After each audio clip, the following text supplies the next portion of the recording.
Hello, gorgeous, and welcome to the Midlife Realignment. I'm your host, Esther Blum, and I'm here to disrupt the narrative on perimenopause and menopause with humor, nutrition, hormones, and fierce self-advocacy.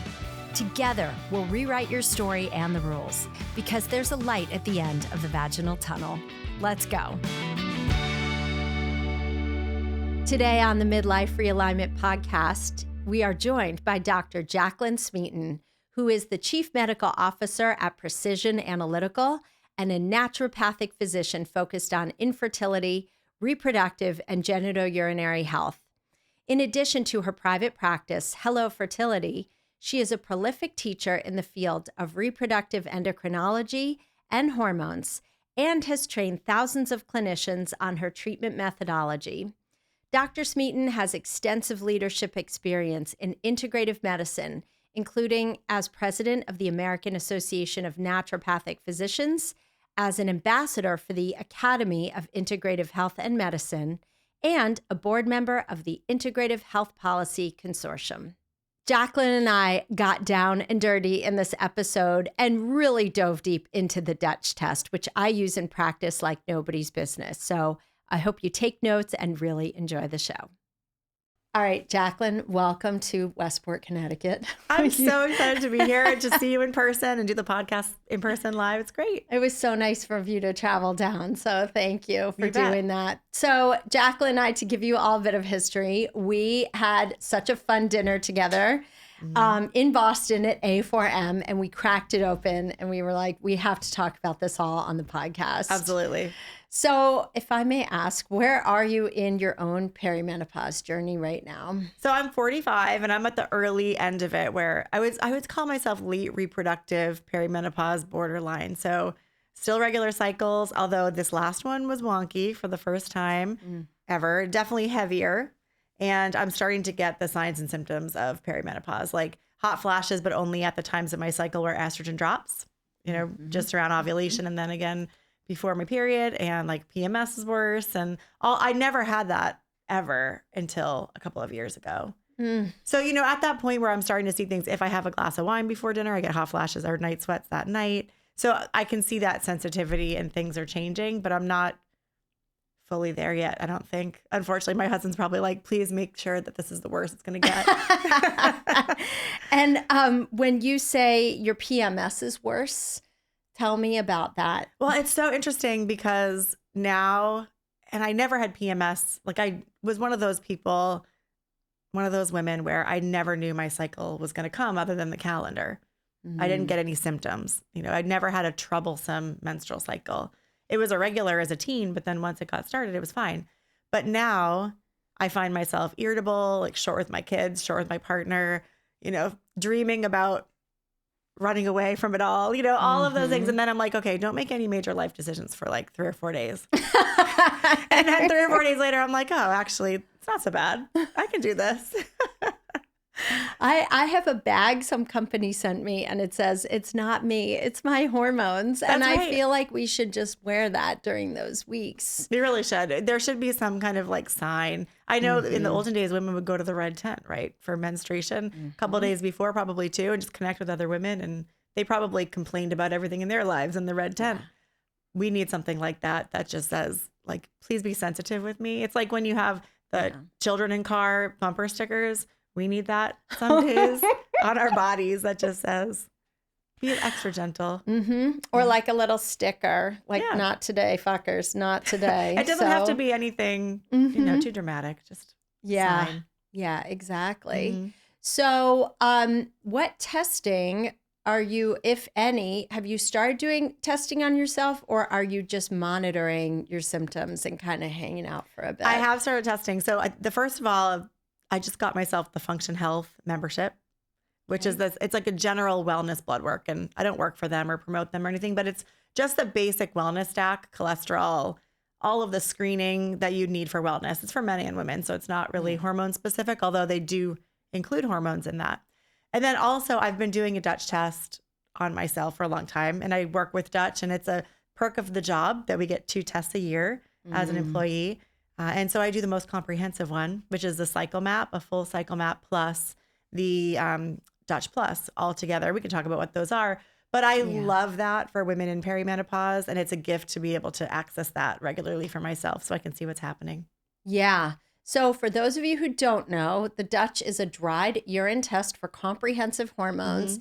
It's a test that I have been using in my practice for so many years. Every client of mine gets that test, whether they're in perimenopause, whether they're in menopause. And so because you're the medical director of the Dutch, I mean, I can talk about it all day, but I really want you to explain to everyone how well it works, even in perimenopause, all the features of the tests and how women can benefit from it. And I don't receive any money from the test. I am just such a mad fan because it has helped me create such an amazing roadmap for my clients through the hormone storms.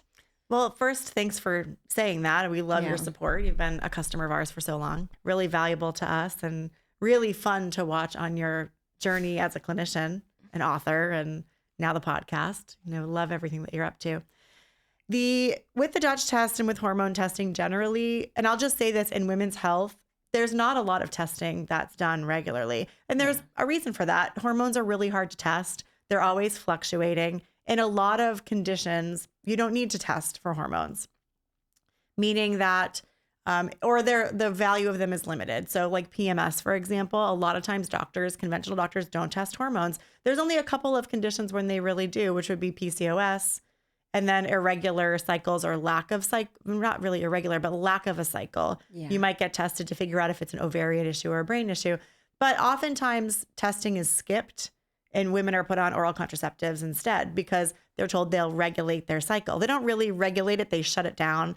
So they override your own HPO axis or hypothalamic pituitary ovarian axis.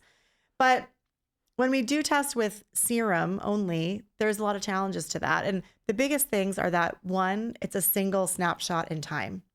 It can be hard to know what's happening because hormones fluctuate, can be up to 30% over the course of even a day. So you get daily fluctuations, obviously, across a menstrual cycle, but then you also get hourly fluctuations in hormones. So serum testing can be of limited value because you have to know how to interpret it. And if anyone's ever done a blood test for, let's say, estrogen in the follicular phase, if you do an estrogen blood test, estradiol, and you look at the reference range is huge, huge, anywhere from maybe 30 to 250, right? But the reason for that is because within the follicular phase, there's such giant fluctuations that you really have to know where it should be on the day of the cycle that you're testing. And we don't really get into that level of specificity in blood work and in reference ranges because it's not done conventionally. The other issue with it is it's only telling you what's available in the blood for your cells to use, for your tissues to use. And the way hormones work, they're kind of these messengers, these communication tools that our body has made by our ovaries and other places as well with reproductive hormones. But then they bind to a receptor on the cell, they trigger an action within the cell, and they basically get used. And then the metabolites get excreted. We talk about estrogen metabolism a lot. We can get into that. But when hormone shifts happen and hormone problems happen, it's not always just how much is made. It's also how the cells are using hormones. I said this to our owner, Mark Newman, the other day. The issue is the tissues oftentimes too. The issue is the tissues. And what I mean by that is that when we have high insulin or glucose dysregulation or high stress or all these other things that we know chronically affect people, it changes the way our body uses our reproductive hormones. I think of it like, Jim Belushi, the actor. Oh, yeah.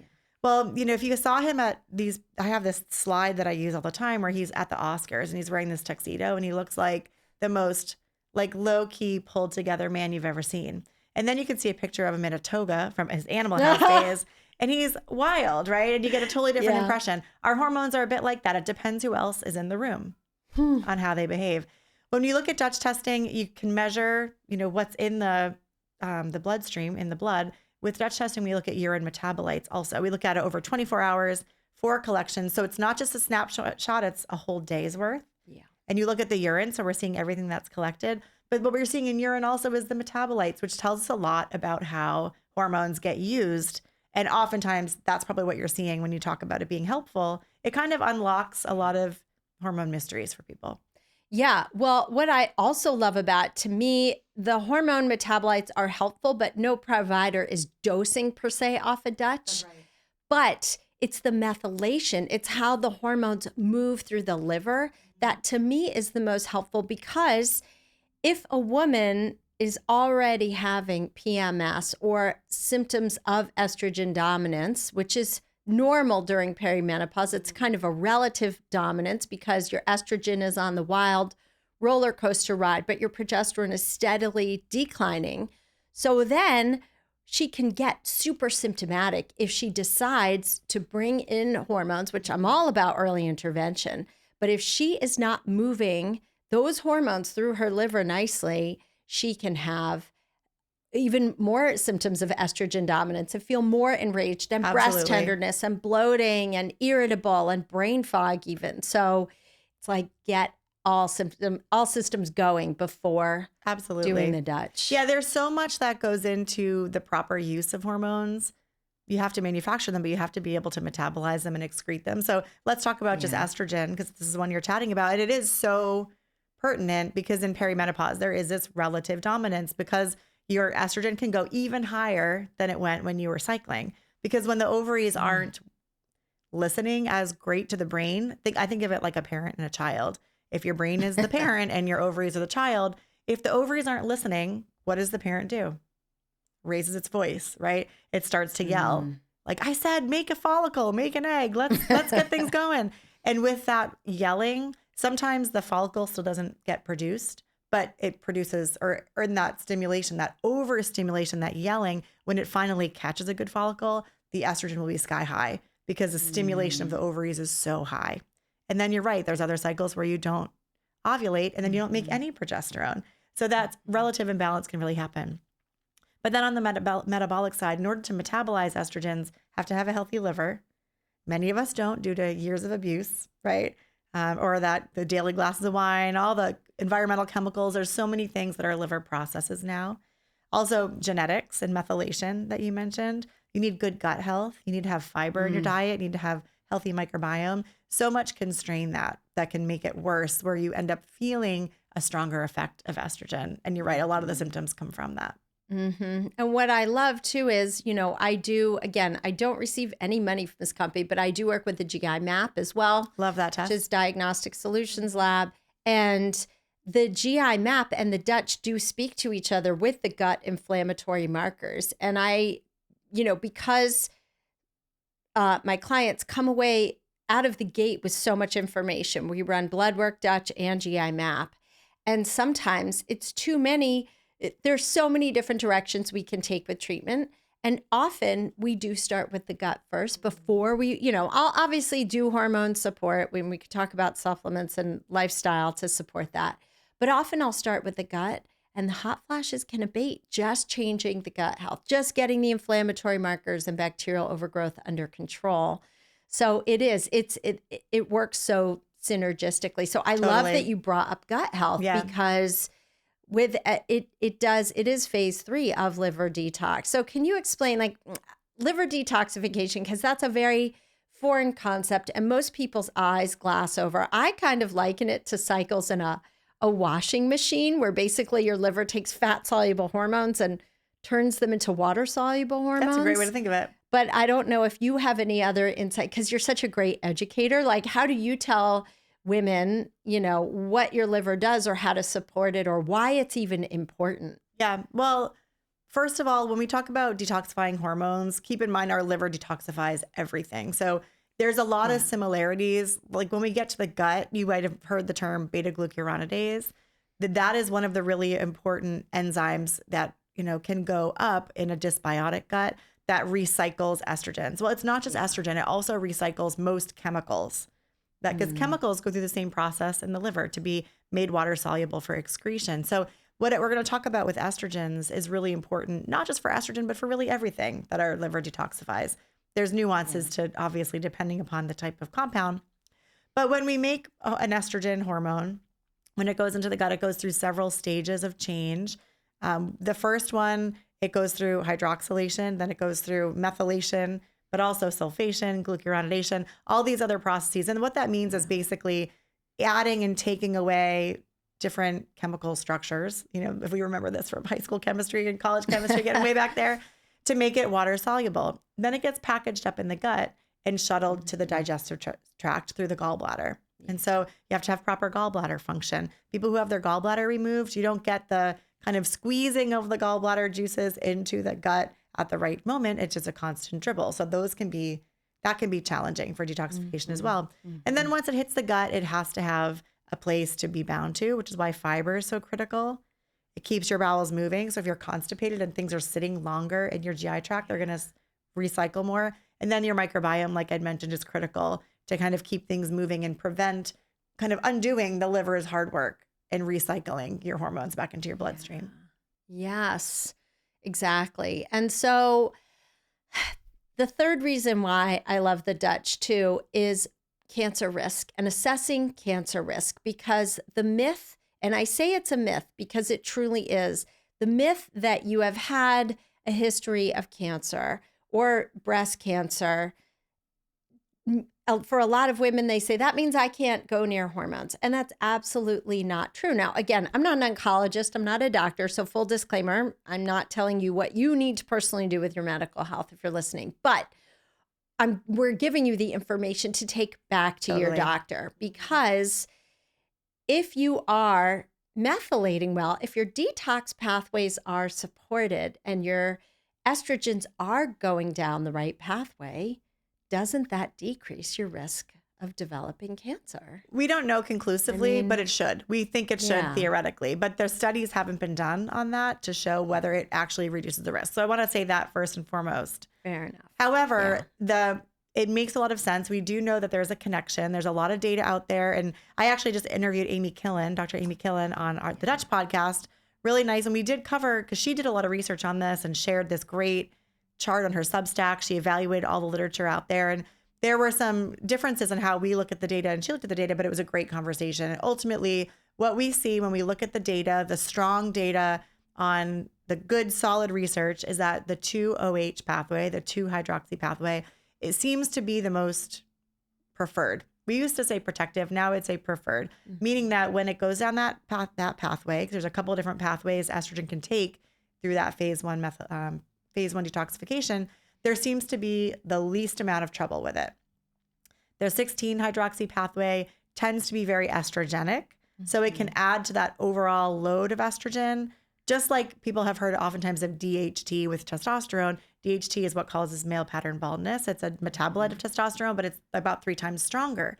So you get a contribution, not just of hormones, but of metabolites when it comes to that overall hormonal load. That's true with estrogen.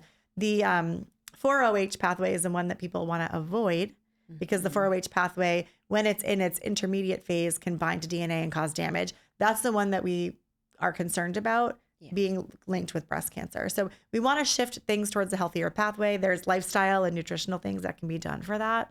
But absolutely, if you have any risk of breast cancer or family history of breast cancer, knowing that ahead of time and optimizing your metabolism should help you reduce the risk of any kind of complications or side effects like that. Now, even the Menopause Society today says that if you have a family history of breast cancer, it's still okay to use menopausal hormones. And there's even some breast surgeons and breast oncologists I've spoken with who say in some women, even with a personal history, they would recommend hormone therapy, especially with things like osteoporosis. So you have these kind of competing benefits and risks, but every conversation needs to happen individually with your care team to make the decision that's right for that woman. But you want to be really thinking about that and making sure you're optimizing your metabolic pathways before you put more hormones into your system. Yes. That's just good basic medicine. And whether you choose to use hormones or not, you can go in more educated with this. Yes. Like zero judgment. If you don't want to, your body, your choice every time. But go in with the knowledge. And even if you don't go on hormones, support your detox pathways, because you're just going to feel so much better. Absolutely. And like I said, it's not just estrogen. Those detox pathways detoxify a lot of compounds. So you're definitely going to get a big difference. Yes. So another huge question I get is with PCOS and endometriosis. And a lot of women on my Instagram account say, I have endometriosis. What what about HRT? I don't think I can take it. So as a naturopathic physician, what do you say about that? It's not contraindicated, so, and you have to be, we don't even talk about those being contraindications when you're learning about menopause from a clinical perspective. Now, PCOS is really interesting because menopause can be a little bit different. They've maybe had more androgens in their lifetime. Perimenopause and menopause can feel a little bit different, but using hormone replacement therapy shouldn't impact those symptoms. You might be thinking a little bit about actually using hormones because as estrogen comes down and progesterone comes down, the feeling of androgens or the impact of androgens in the body goes up, which is why even in women without PCOS, you tend to see those rogue chin hairs that show up or hair changes that show up in perimenopause and menopause because relatively we have more androgens around for a period of time. Yes. And endometriosis too, the big concern there is that estrogen stimulates the growth of the uterus. Doesn't mean you have to change the course of HRT, but if women weren't feeling great on that, you would do endometrial monitoring to make sure that, they're not getting more pain with that. And you could consider things like using more progesterone. We know that in endometriosis, there's actually a progesterone resistance, almost like insulin resistance. The cells don't listen. Yes. This is where I'm saying the tissue is the issue. And with endometriosis, they don't listen to progesterone the same way a woman's endometrium does that doesn't have endometriosis. So sometimes more progesterone is needed, or this is like sacrilege to say it's a naturopath, but using a progestin, a synthetic progestin instead of progesterone, which is what we generally prefer to use, could be a better choice for women in those cases because progestins are so much stronger. They can have a little bit of a better effect.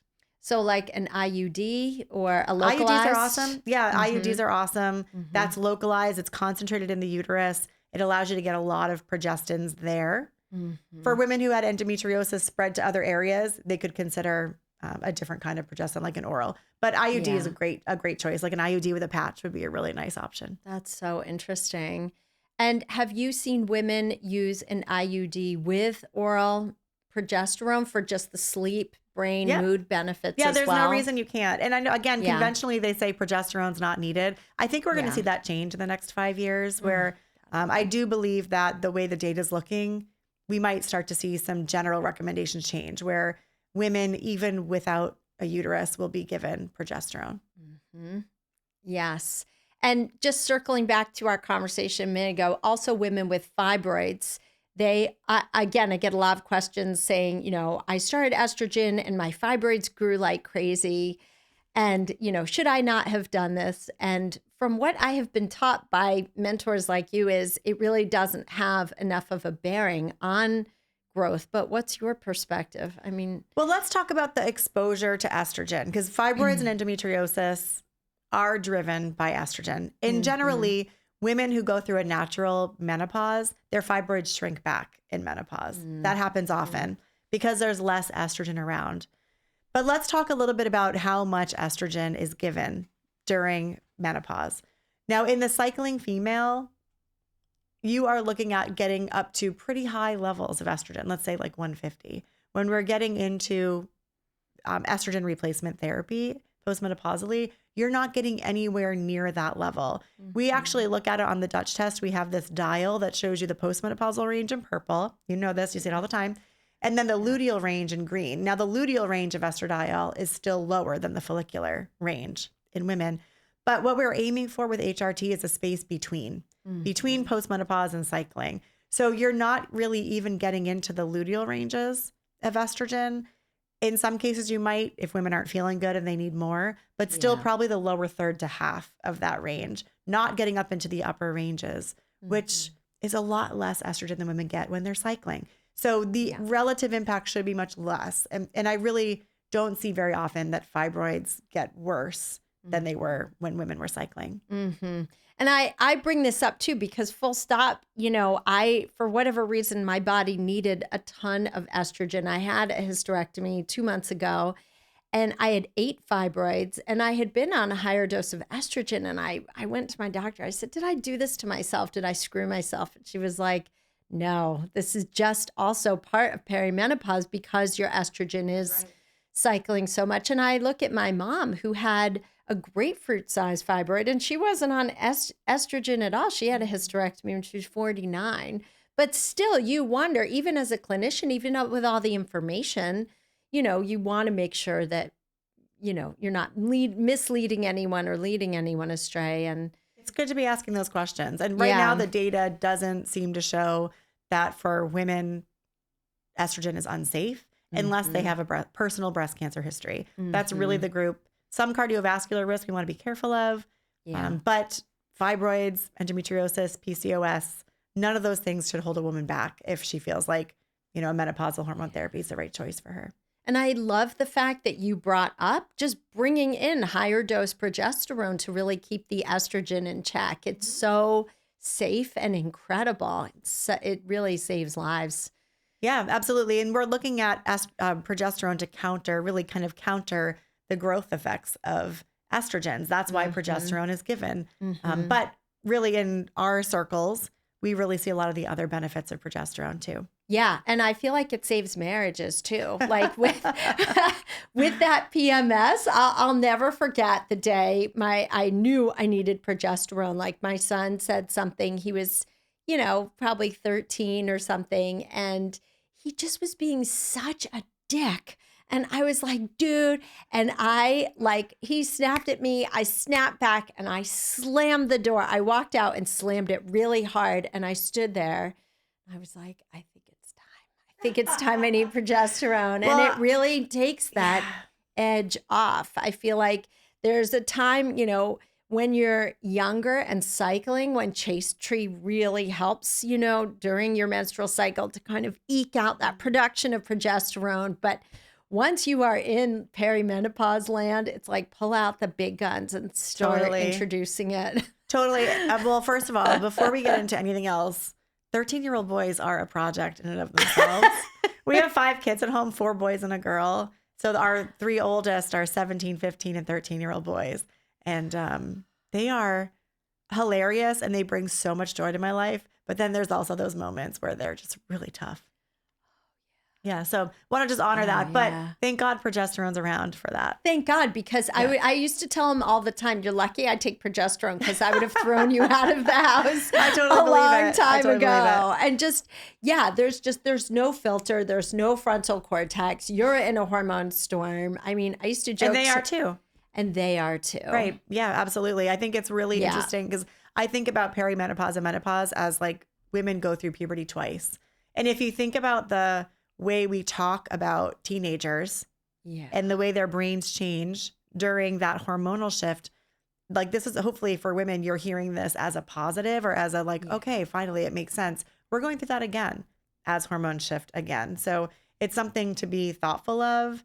It's something that getting support for is really important, particularly around the mental health aspects. Oh, yeah. And it's great. What I love about it is it does get us to speak our voice. When our estrogen drops, that filter drops. And we're like, I'm actually not going to take this anymore. I'm done with the people pleasing. Everyone, it's like the We Do Not Care Club. Do you follow Melanie? Tori Hudson was the first one to send that to me. She's a mentor of mine. And I laugh so hard. I love that stuff. It's great. I love her. And that's the beautiful part of growing into a crone, the old language they used to use, right? That going from a woman of service to a woman of inclusive service, meaning including self, including making sure you're caring for yourself as well. Yeah. That is like the best gift. It really is. Absolute best gift. Yeah. And I can tell you, being on the other side of menopause, I freaking love it. I'm like, this is the best. It's just so liberating and just freeing. But the journey along the way is what makes the menopausal journey so peaceful. It's no accident that what follows after the storm is a lot more peace. But I can't wait for that. Yeah. And maybe it's because teenagers have moved out. That's a piece of it too, and listen, I am like so close to my boy, but there is a lot of peace when they do move out of the house. Well, there's this alignment I think about, because my other big thing that I love to talk about is like just women and women in the world and how we carry all the things that we carry. I see it myself. I'm doctoring, I'm working, I'm mothering, I'm volunteering. And, and we have a lot of pressure on the way we want to show up in the world. And I think in perimenopause and menopause, it's such an interesting time because for many of us, we have teenagers that are getting ready to launch into the world. They're going through their own challenges. We have aging parents. Plus, we might be at a point in our career where there's more stress and pressure. There's so much that converges on us during this time that no wonder it feels hard and no wonder it feels heavy. And then you throw hormonal change into the mix and it's like a circus, right? So I think this is such a beautiful thing to be working through. And I'm really happy to hear there's peace on the other side. Are you slogging your way through perimenopause? Do you feel like the dead lady in the bathtub in The Shining? I'm Esther Blum, integrative dietitian, best-selling author, and menopause survivor. With 30 years of helping women make menopause their bitch, I've created an elite program to help you reclaim midlife and get your life back with personalized hormone tests, gut healing protocols, custom supplements, and coaching with me. You'll reset your sleep, banish bloating, crush your workouts, and reignite that sexy spark, all in a badass community of women like you. Visit estherblum.com/elite to learn more. Yes, the parent thing is no joke either. I mean, that is a huge, it's a huge weight. Even with the greatest love in the world, it's just absolutely. a pull of resources. It's Exactly. just another place for your energy to go. Can we talk about stress a little bit too? Yeah. What do you want to know? Well, I've got the answer to all of it. We're going to solve all of it Let's just cut to today. the chase then. What's the answer? Yeah. No, I think that's another reason why I love the Dutch test in perimenopause. And I don't think we talk about it enough, is that it also it looks at your adrenal function. It looks at your cortisol production. And to me, that's another real missing link. And when we think about, should I invest the money to do a Dutch test? If you're a patient listening, you know, you do get the hormonal picture. You get estrogen, you get progesterone, you get androgens, testosterone. And that's why people tend to do the Dutch test. But I think another huge value at this time is looking at where we're at, like how full our tank is on our stress and our cortisol, because everything is worse when cortisol is dysregulated. And it's so important. And also a lot of symptoms that come up during perimenopause that are due to hormonal change, they can also be due to stress. And they can also be due to stress response. So if you're a woman who's like, yeah, I handle stress really well, it's not a big deal, I keep all these balls in the air, I'm one of those people. When you see it on a report, you're like, oh, damn, I think I got to do something about this. And it can be a real eye opener, because what you think you have control over cognitively, you might not have control over biologically. And that's going to lead you into a path of chronic disease and, you know, tougher transitions through menopause. It's so, so important to take a look at that aspect as well. And that's connected to all the stuff that we're talking about, all the, you know, crap that we have to handle all the time. Yeah. Well, and I'm so glad you brought that up, because yes, it's such a useful tool. It's one thing to say to a woman, you're stressed, you need to just take more off your plate, you need to make a to-don't list. That's so abstract versus having the numbers in front of you and saying, excuse me, your cortisol levels are circling the drain. You're not even on the curve. You don't even have a normal circadian rhythm, let alone cortisol levels. So now is not the time to actually take on more high intensity interval training. Now is not the time to take on 16-hour intermittent fasting. And now is not the time to take on more projects. Like, you actually need to say no more if you want to heal. You actually need to eat more calories and probably carbs so your thyroid actually wakes up from the dead. And you actually need to do more rest-based exercise, more yoga, walking, Pilates, still strength training, but at a slower tempo, and not this crazy high intensity workouts with zero gas in the tank. Absolutely. And when I think about most of the women that I work with, they're like women like you and me. They're doing a lot. They have control over their domain. They live their life with purpose and passion, and they do a lot in their day. And when you tell them you should slow down, they're like, yeah, see you later. You know, that is exactly the woman who needs to see this, because they're the woman who needs to make change. And without that data, I know I've probably told a lot of patients, you know, you should try to slow down a little bit. and they walk out of my office, flip me a double bird and move on with their life, right? Because it's like, well, no, that's not the life that I lead. But when you see it in front of you in a meaningful way, it can be helpful to inspire the change. And there's so much data. I mean, I think that in integrative medicine, we don't talk enough about stress because there's no cure for the ill. That's why they don't talk about it in conventional medicine. There's no drug that you can take that lowers your cortisol, that lowers your stress level, right? So just like there is for cholesterol, you can take a statin. If someone had a drug that made our stress come down and regulated our cortisol, we would be talking about it all the time, because the impact that it has on every single chronic disease, from metabolic health to physical pain to cancer, has been documented. Yeah. And so it's really interesting that we don't talk enough about it. But things like meditation, yoga, walking, all of these things can be incredibly impactful. There is something that you can do. Yes. And also, though, the cortisol piece is particularly interesting with the hormone drop, too, because with the drop in hormones, again, I have women who have sky high hormones. It's sky high cortisol, pardon me. It's low during the day, skyrocketing at night.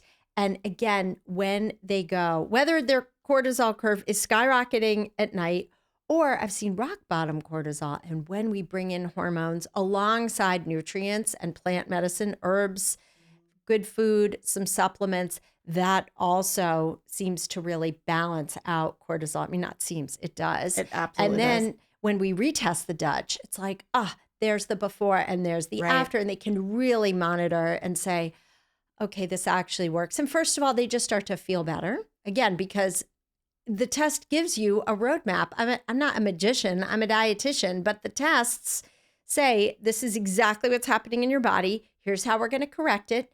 Give me 4 to 6 months. You'll feel better before then, but let's just really reverse this. And then having it be a repeatable, controlled experiment makes people adherent too, because it's like, you're not going to have to be on these supplements forever. You're not going to have to be this regimented, but you will probably always need 10 minutes of breath work at night. You will start needing to say no more. You will actually want to curate your peace more. And those pieces do align. And I've seen more women, revamp their careers, detox socially. Some get divorced, which I'm like, please don't get divorced until you go on your hormones, ladies, please. But, a lot of women do a total makeover, spiritual, emotional, physical makeover in midlife. It's a really incredible time. And the testing, it's just the ignition. Yeah. It's the spark that ignites that Absolutely. change. Yeah. I mean, I'm so grateful to have tools like that available and really be able to get a comprehensive look. I mean, even with stress assessment, you can do a serum cortisol. A lot of people would measure that first thing in the morning, but again, it's a snapshot in time. You can do even a salivary cortisol, but with us, we look at urine and saliva, or urine only. And again, the metabolism of cortisol tells us a lot about inflammation and insulin resistance. And sometimes when you see the amount of cortisol might be low, but metabolites might be super high, which can lead clinicians down the wrong path of treating low cortisol when your cortisol is actually screaming high production, but you're burning through it because there's a fire, and that the cortisol, I think of cortisol as like a fire extinguisher. So that's why I think of it in the body. When it's working really well, it puts out the fires. But if you have too much of it, obviously it's a big problem. There's inflammation that it's looking for. Yes. And a lot of people also get their cortisol tested with blood. And again, that's a snapshot. It's Exactly. not the time lapse. So you can't see the cortisol curve over the course of all those hours. So. Right. Yeah. When we're assessing cortisol, we look at a couple things. We look at the pattern through the day. Yeah. So with Dutch, we do at least 4 time points collected through the day. You can also do cortisol awakening response, which is 3 time points first thing in the morning. I love that addition. The research is really going in that direction too. So we're starting to see more and more published data on that. And I think about that as a marker of your stress resilience, really. And that is a better marker from what I've read in the data on the kind of your ability to mount a response to stress as a chronic look at it, not just on a single day, but how does it look over time? It's almost like hemoglobin A1C versus glucose is one way to think of it. Hemoglobin A1C is like months of a pattern of glucose captured in one measurement. In the cortisol awakening response is like the same thing for cortisol. Mm-hmm. That's a really good point. Yeah. So it's fun to look at. And again, I think women don't overlook assessing your stress at this time of life. As a piece of your overall hormone picture, you have to optimize cortisol along with estrogen, progesterone, androgens, et cetera. Amen to that. Yeah. And it's possible. The beauty is, it really is possible to bring you into balance, even if you come in off kilter, which most people do. We all do. I mean, I would say 20 to 30% of people I test have a healthy, robust cortisol curve. Most people are, I would say, oh gosh, don't ask me. I don't do math in public. Okay, Jacqueline. So don't ask me to calculate the other percentages, but I usually see far more women with rock bottom cortisol. They think it's really high. And I'm like, actually, it's really low. And that can make fat loss difficult. That can make insomnia worse. That can make you drag your wagon and feel exhausted. Yeah. You know. We usually see that later in the game. So with stress, usually we see cortisol come up for a period of time, and then you'll see it really come down. And that's partly because with longer prolonged stress, you metabolize cortisol much more quickly over time, and it really brings the overall levels looking low.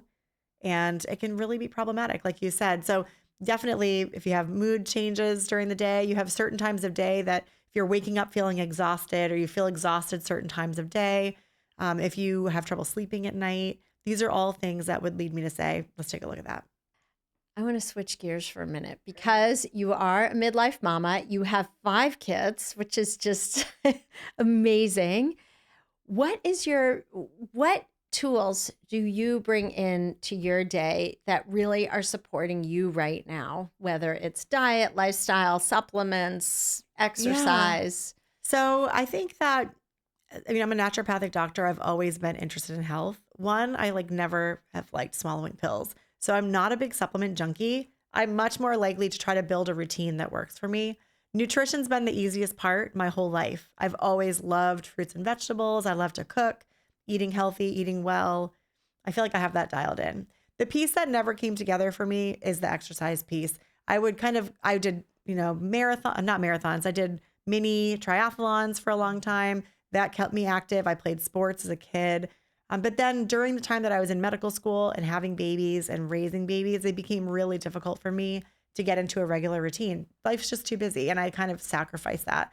I really honestly think that now I've never found more joy in exercise, and I've never felt physically stronger than I do today. And that's due to, it's probably 2021. My youngest, who's now 6, was a baby. And I went to pick him up out of his crib. And when I stood up, I pulled my back out.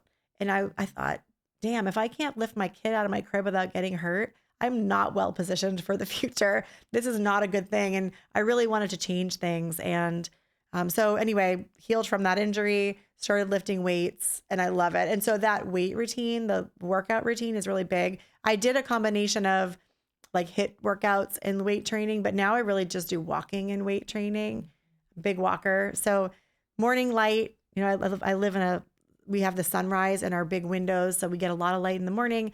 I walk my kids to school every day, which gets me out for about 1.5 miles in the morning. I'm home by 8:15. I've at least gotten that in. The dogs have gotten a walk, but I love the fresh air, connection with nature, getting out on a walk. And then if I can get a second walk in, I try to get in a walk about 30 to 45 minutes so that I am getting, about 10,000 steps a day. My husband and I have that as kind of a routine. We started it during COVID. We were actually looking to paint our house. And so we said, let's just walk every street. We live on an island, just walk every street on the island and look at the different paint colors. And we just really became addicted to walking. And now that's our connection point. Usually we take a break and walk together. Sometimes we have to take calls and we'll be just together, but in separate worlds, but really getting those steps in. So I would say that's a big one. The other one is sleep. I love my sleep, and that's a non-negotiable for me. In fact, the hardest thing about parenting teenagers is their activities go so late. Some nights I'm not home till 10 o'clock from picking my kids up from soccer or whatever they're doing.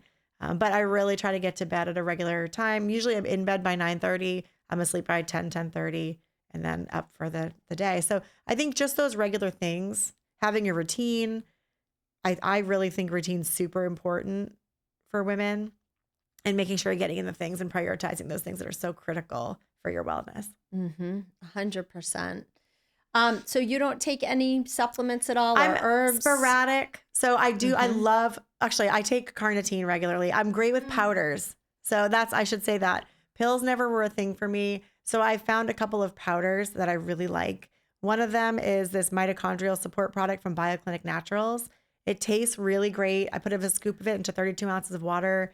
It tastes like mango to me, even though it's labeled watermelon, but I love it. And I drink that. It gets me drinking a lot of water. And then I also drink creatine every day. Did I say carnitine the first time? You did, which is an Carnitine's great goodie. too. I know I should actually get carnitine back in, but creatine for its brain and cognitive support and muscle support benefits. Again, it's flavorless. It's so easy to mix in, and I mix it with an electrolyte packet, and that's kind of my go-to. I do have a supplement kind of kit. My husband is great about it. Anything I put in there, he'll take. He jokes like I could put poison in there and he'd never know. He'd just pop it with the rest of his pills. But I do have one that I fill and I take occasionally with a good multivitamin, fish oil. What else do I pop in there? And then just a lot of different antioxidants that I'll rotate through. I really am big on nicotinamide riboside dinucleotide, which is like the Niacel product. Really great for mitochondria. And I do a lot of fertility work. The biggest thing for women for all cellular health, including fertility, including ovarian health, is health of the mitochondria. So nicotinamide riboside, which is the Niacel product. There's all the urolithin products are really promising. Those are great to take. So there's a lot of kind of key ingredients, but even just your basic antioxidant vitamins can be great. I drink a ton of teas as well. Adrenal adaptogens, green tea, but I'm not a big pill popper. Which is great. A lot of women aren't, and that's also a challenge. So, and I do love CoQ10 for mitochondrial health That's as in well. that drink. That's in that drink. Mm-hmm. So, can you please explain and talk about, in just layman's terms, like the importance of mitochondrial health in midlife? Yes. Because, oh my God, it is the nutrients that you talked about, especially carnitine was one of the first mitochondrial nutrients I talked about, right? I learned about, and it's, it acts like a forklift and deposits fatty acids into the mitochondria, which is the powerhouse of the cell where they're burned for energy. And the mitochondria, it's like the nightclub of the cell that stays open 24/7. It is a nightclub. It's always bumping. It's always bumping. There's a good house beat in the background. Yeah. Moving on to the endoplasmic reticulum. So why do we need to support mitochondrial health, especially in midlife? Because that gets overlooked. We think, we need a B complex to detox or maybe some glutathione, but we really don't think about mitochondrial health so much. They're critically important. So that the mitochondria, we all learned about this in high school biology. They're the energy producing area within every cell. We produce our ATP. They're our like basic fundamental energy. Now, different cells have different numbers of mitochondria within it. Guess which ones are the highest in the human body? I would guess. Well, the heart has the most. I learned about it with the heart too. And the heart is obviously really important. And when you look at CoQ10, it was for the heart. When you talked about mitochondria in med school, it was for the heart. But it turns out the most number of mitochondria are in ovarian cells. Get out. No. And in men, it's in testicular cells. Oh my gosh. And that's because the environment around the production of egg and sperm is so energy dependent. And so those cells need a ton of energy. In fact, when we look at the data around fertility, which is an area I spent most of my clinical career, what they see is that men with poor sperm health, which was related to unhealthy mitochondria, they tend to have worse outcomes, overall mortality, higher cancer rates. So many problems later in life are connected to male infertility when men are in their 30s. And it's not that infertility is causing those problems. It's that the cause of infertility is causing those problems. And that cause is poor mitochondrial function, to the point where we call infertility the canary in the coal mine. This is super important, I think, for everybody to know. When couples are struggling with infertility in their 30s, it's oftentimes a sign of early chronic disease processes. And a lot of those are linked back to mitochondrial health. They produce the energy. There's also some really great data coming out on just the environment within the ovaries and mitochondrial health in the outcomes for women long term. When we have healthy ovaries with healthy mitochondria, we make hormones longer. This interesting study came out that when women went through early menopause, they had a lot of longer term problems, and that was related to poor mitochondrial health.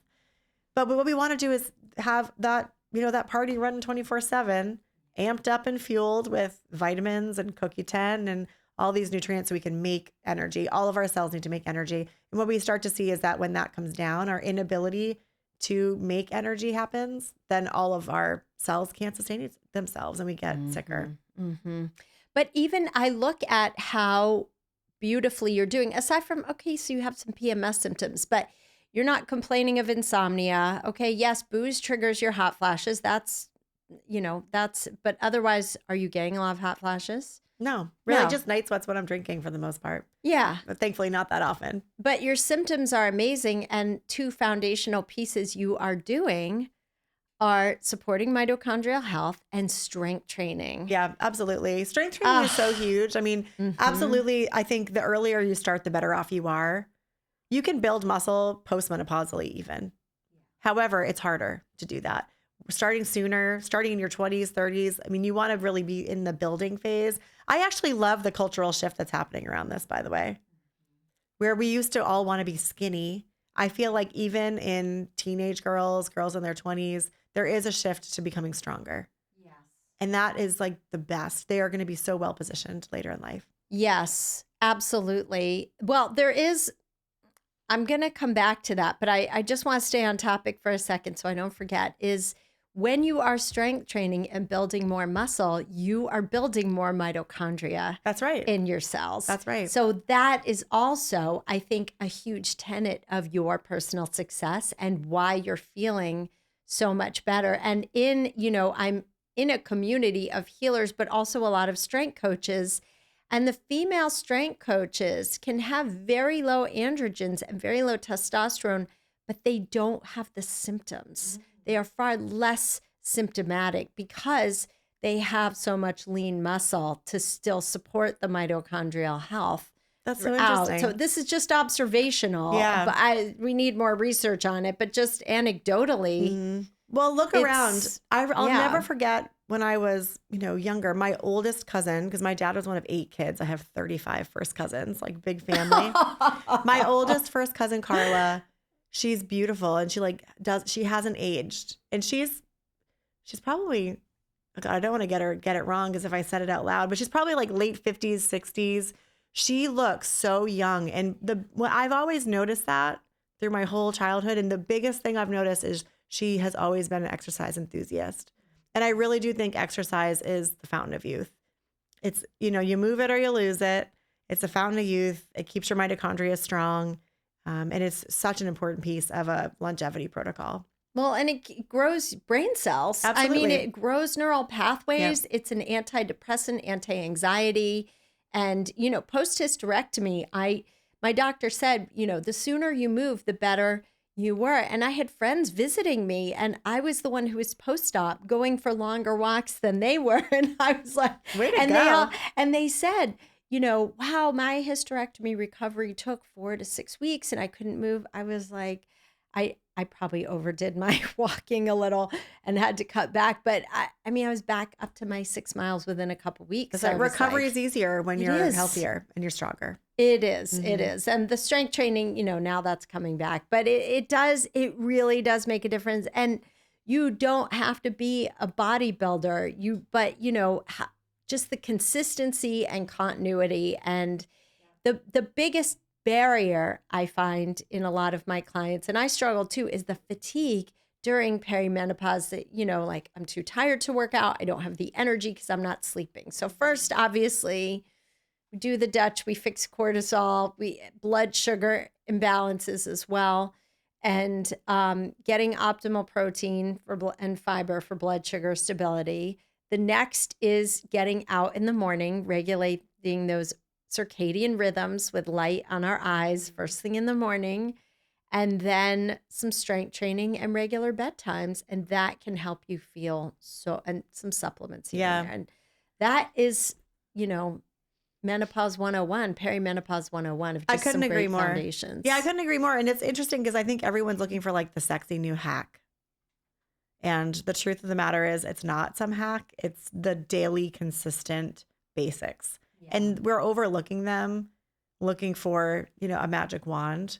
Yes. And that's tricky. I think I would completely agree. I think My steps for someone listening, if you are struggling with health at all, but during this perimenopausal transition, switch to a whole foods diet, cut out the junk food, cut out the alcohol. If anything, if you're struggling with weight, that's empty calories, right? But it also slows fat metabolism. It affects the liver's ability to detoxify other things. So trimming back on that, start to move, even if it's just walking, commit to doing 30 minutes every day. I think the hardest part's putting on your sneakers, honestly.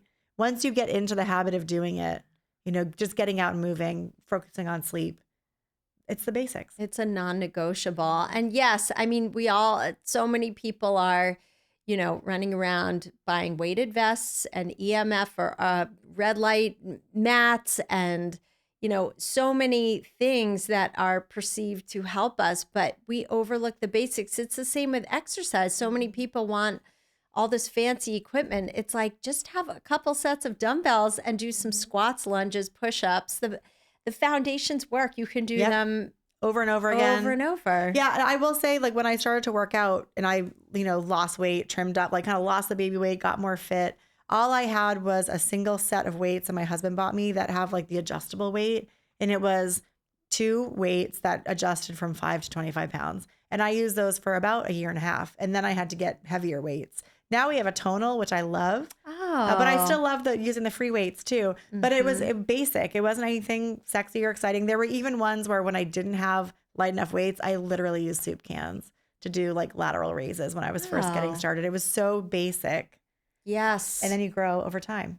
And guess what? You can even use a thing called body weight, which requires no equipment. Push-ups, I kill squats. myself with body weights. Like, I will do Pilates, squats, and lunges with no body weights, and my quads will be sore for 4 days. Pilates is next level because it's like the pulsations and holding your body in a certain position. Yes. Have you ever seen those videos where they make these like weight trainers, like huge bodybuilders, obviously super strong people, do Pilates? No. Or like they'll have a football team do a Pilates workout. Oh, you have to look it up because it's so funny. You can tell the struggle and they're like sweating. And it's just a different kind of struggle. It is. And I love it because I can bang it out if I'm going out to dinner and I've done my morning walk, but then worked all day. I'm like, give me 20 minutes. I'm going to get it done. And I will shred my quads in 20 minutes and just be like, but such a good burn. And really, it takes me days to recover from what I do. So that's great. It always feels great. Awesome. Yeah. Well, is there anything else you want to add or leave people with, just you've given so many gems of information today, but is there anything else you want to leave out on the floor today? I for think listeners? just, being honest with where you're at, getting help when you need it. Things in the menopause and perimenopause world are rapidly shifting. It's on social media. People hear it all the time. But if you have a provider who is not up to speed with the current recommendations, like your general practitioner or even some OB-GYNs, find a menopause certified practitioner to work with, someone who's more knowledgeable, kind of keeping up with things. There's a lot of good opportunity out there to feel better.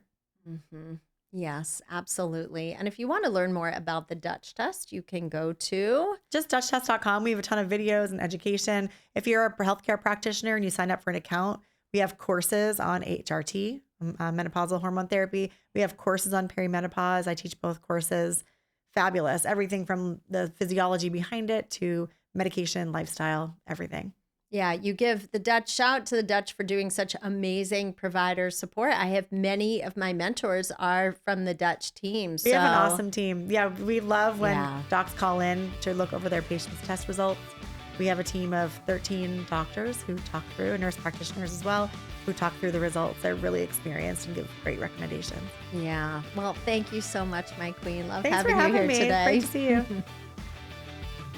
If you loved this episode, follow or subscribe to the Midlife Realignment wherever you listen to podcasts and on YouTube, and leave a review to help other women find this show.